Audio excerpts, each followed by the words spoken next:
With Super Bowl Sunday officially in the books, the world of sports turns its collective attention to baseball season.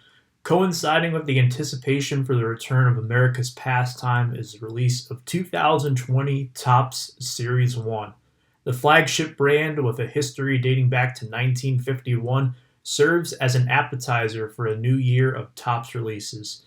To celebrate Topps' latest installment into the flagship line, it's time to preview what we can expect from the next 12 months of new products. What's going on, everybody? I'm Triple Crown 24, and here are 7 predictions and some speculation for 2020 Topps products. Before we get started, this list solely reflects my own personal opinions and speculation. I am basing this off of consumer trends as they relate to the hobby. You can feel free to weigh in on my predictions down below, whether you agree or disagree. You can also give me some of your own thoughts as to what we can expect this year as well. Number 1, key rookies early and often. The Series 1 release practically sells itself. With few exceptions, Flagship has remained a reliable leadoff hitter for Topps for many years. Even the most casual card enthusiasts may find themselves cracking open a pack or two as part of opening day festivities. However, the 2020 release is being met with a different form of excitement due to a loaded rookie checklist. Topps controversially withheld 2019 AL Rookie of the Year Yordan Alvarez from their update release last fall in favor of saving the Astros slugger as a focal point of early season products in 2020. Despite the criticisms, this decision is completely understandable on Topps' behalf, given the circumstances in which Topps is able to include young players in their major league products. In 2006, the MLBPA implemented a rule that has since prevented Topps from inserting rookies into major league products until said player is added to their team's 25-man roster and appears in a major league game.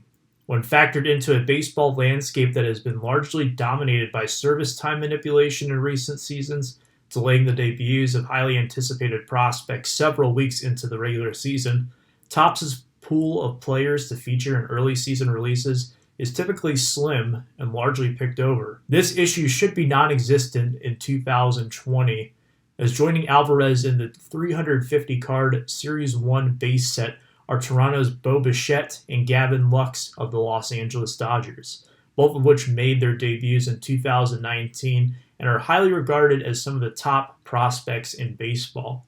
While this trio should command attention all season, they'll face some competition come later releases. Chicago's Luis Robert, the number 3 prospect in baseball according to MLB.com's top 100 list, is highly expected to reach the show by the end of April at the latest, aligning him as a primary candidate to be the headlining rookie of the Series 2 release in June.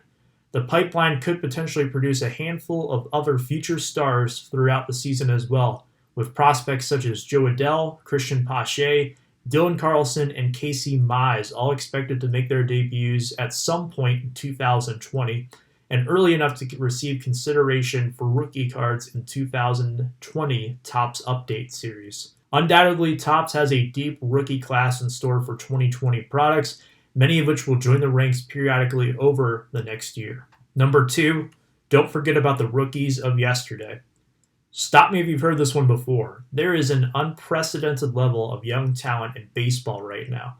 The defending World Series champion Washington Nationals were largely propelled offensively by young phenom Juan Soto, who Joe Buck would like to remind you was only 21 when last year's Fall Classic came to a close.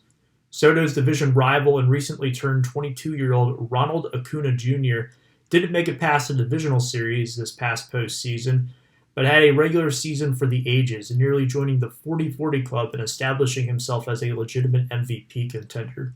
We've already seen 2 rookies in the past 3 years conquer the home run rookie record set by Mark McGwire, with Aaron Judge and Pete Alonso slugging their respective New York clubs to over 50 home runs.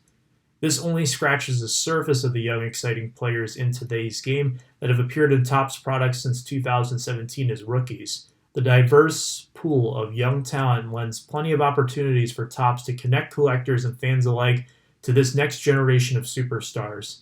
Expectations for the group of rookies in 2020 products to match the production of the previous classes are fairly lofty, and disappointment from some key names seems inevitable at this point. However, the 2020 rookie class doesn't necessarily need to carry the burden of meeting the demand from hobbyists. Pre-arbitration players are bound to dominate insert, autograph, and relic subsets in upcoming releases, not only the rookies. Number 3, Topps X Untapped Potential.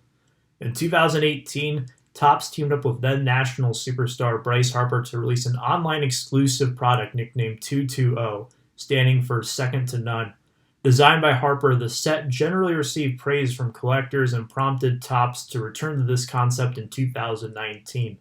Star players such as Francisco Lindor, top rookies such as Vladimir Guerrero Jr., and celebrities such as Gary Vee comprise the latest batch of player and personality-inspired online sets. Print runs have maintained momentum over the past year, meaning we're likely in for more tag team efforts under the Topps umbrella. Who will be next in line, though? Well, there's several possibilities for Topps to explore this year. The success of the Harper and Lindor sets indicates any of baseball's superstars willing to participate are fair game for inclusion. Likewise, sets focused around top prospects are almost guaranteed to produce results, i.e., high print runs, satisfying the expectations from Topps. An avenue briefly explored last year that seems to align well with Topps' marketing strategy is celebrity involvement.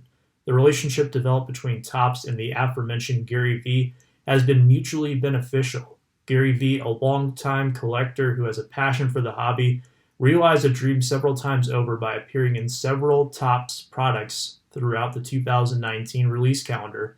Not only did his Direct 360 online exclusive Topps X set hit the digital shelves this past year, but his image and likeness appeared on both base and insert cards in Topps Allen and Ginter and Topps Series 2 releases, respectively.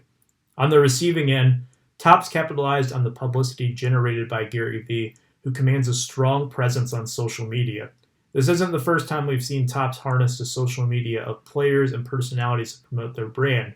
You'll often find photos and videos of autographed subjects signing their cards plastered in tweets from the official Topps account on Twitter. Regardless of your stance on some of the subjects depicted in these photos and videos, these celebrities undeniably reach an audience that might have otherwise given little to no thought towards purchasing Topps products. Meanwhile, an alternative and perhaps bolder route that Topps could be going towards is releasing a set created and designed by the consumers and collectors themselves. Imagine, though, if Topps held a contest through their social media platforms to allow fans to pitch their own ideas for a Topps X set, with one set going from a concept to a reality. This way, Topps can also choose a set ahead of time that they believe will meet consumer demands. Sorry, Bartolo Colon Super Collector, but your 247 card set commemorating each of Big Sexy's career wins isn't going to make the cut. Although, that would be pretty sweet. Number 4, taking control of Chrome Sapphire. On the subject of online exclusive releases, there's perhaps no product put out directly through the Topps website as coveted or controversial as Chrome Sapphire. Back in 2016, Topps dropped the first Chrome Sapphire set, sold as a 700-card box mirroring the Series 1 and Series 2 flagship releases. The difference? A chrome finish to the card with a blue atomic or cracked ice for you Panini fans out there pattern. Oh yes, these cards are shiny, they look good, and people want them. In fact, the popularity forced Topps to rethink their distribution methods in response to the demand while maintaining the integrity of the print runs. Therefore, in 2018, the product came out as a 100-card box with a set number of parallels and 3 autographed rookie cards. Among the 700-card set was a rookie who I mentioned before. I believe his name is Ronald Acuna Jr., which is a card that will now cost you an arm and a leg to add to your collection. Last year, Topps took their Chrome Sapphire release a step beyond, cutting the number of cards in each box to less than that of a regular Chrome Blaster, reducing the autographs per box from 3 to 1, and dropping the online price to $59.99, which in hindsight is pretty reasonable. Like clockwork, though, when there is a reasonable price point on a hot product, the secondary market works quickly to restore imbalance. The Chrome Sapphire product dropped in the Topps store unannounced to the public and sold out within mere minutes, despite the 40 box per customer limit. Given the quantities some dealers and distributors obtain, many speculate some prominent names in the hobby were tipped off as to when the boxes would hit Topps' store and perhaps purchase the boxes through backdoor deals. This is purely speculation, but not unrealistic by any means. The problem, though, for both Topps and consumers is the extreme markup on these boxes on the secondary market. Boxes have steadily climbed in price since release, with the most recent eBay completed sale. Boxes have steadily climbed in price since release, with the most recent eBay completed sales checking in around the $275 mark. Rival company Panini found themselves in a similar situation with first off the line boxes for certain products and attempted to put the money being made in the secondary market back into their pockets, adopting the Dutch auction system. A similar response and approach from Topps this year ahead of the 2020 release isn't out of the question. How exactly or if Topps even adjusts their methods for this product will remain a mystery for the time being, though. Number 5, the Decades theme. Alright, maybe this one is cheating a little since photos of packaging for Series 1 Topps have already surfaced, literally depicting a celebration of the decades, but there's plenty more for Topps to explore with this theme in 2020. If there's anything Topps enjoys more than slapping a rookie card shield logo on a card, it's nostalgia.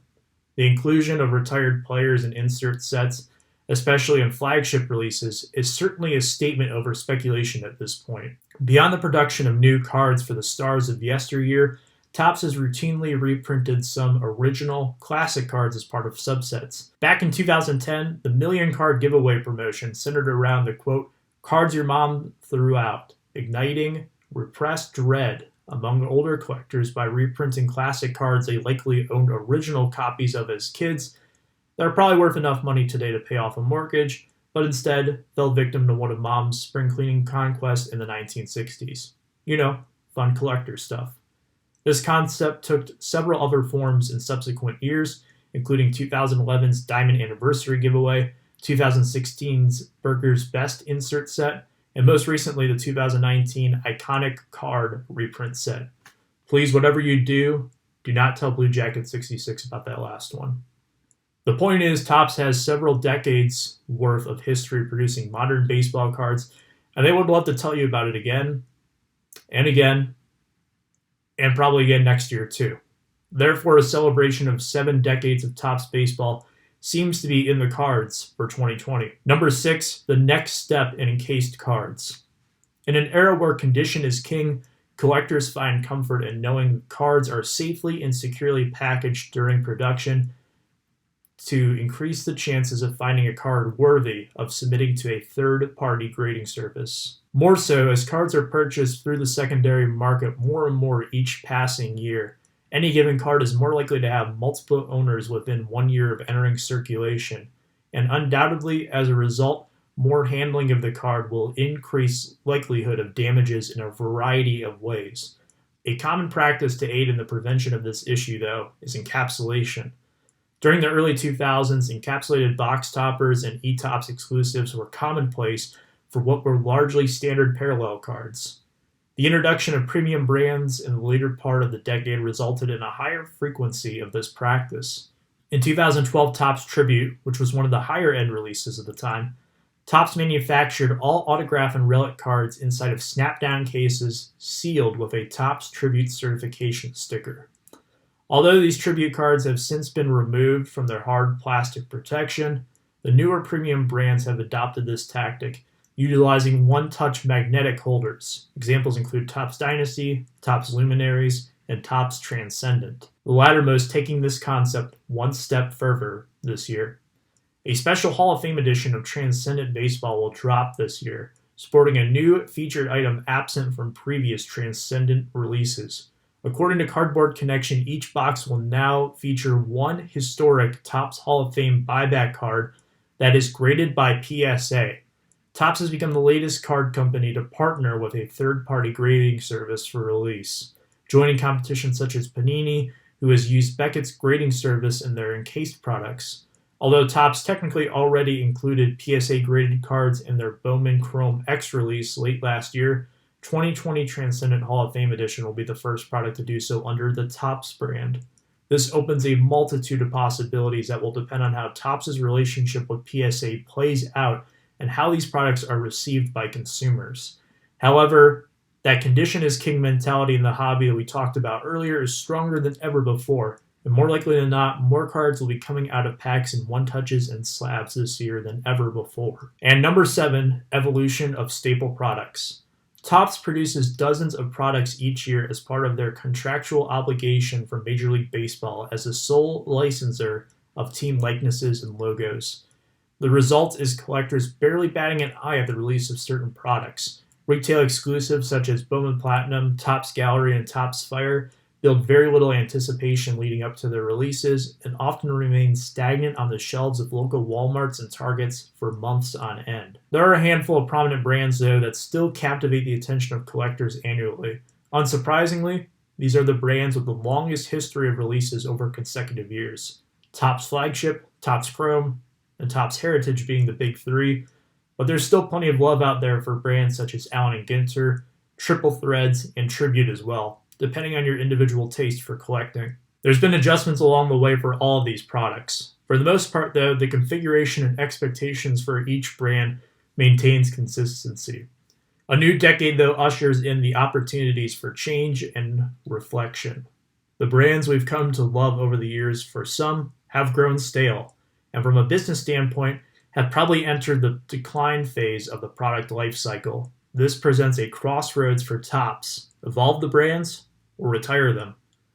To some extent, Topps has already made strides in doing so through creating parallel sets of these brands. Since 2015, Allen & Ginter has been followed up by the Allen & Ginter X online release. Since 2016, Topps Chrome has been followed by the Chrome Sapphire release, which we've already covered in great detail. Although Flagship is the safest of the products on this list, Topps has produced more spin-offs of this product than 90 sitcoms, including the Topps Mini and Topps 3D sets. To their credit, most of these online spin-off products have been a massive success in sales and popularity. Still, this solution has only created a new product, which Topps has had no problem doing previously, rather than reinventing their current releases. The online exclusives have started to overshadow their originals, and who's to say Chrome Sapphire and an Allen & Ginter X won't eventually become stale over time? As hesitant as some collectors might be to change, there are ways to freshen up tired tropes without compromising consistency. Sure, there is a delicate balance between the two, but don't be surprised if Topps steps outside of their comfort zone with some of the longest standing products sooner rather than later. That's my list today. Hopefully everyone enjoyed the video. I highly encourage you to engage in the discussion down below. Let me know what your thoughts are on this year's products. What will they look like, and what releases are you looking forward to the most? I've been Triple Crown 24. Thanks for watching.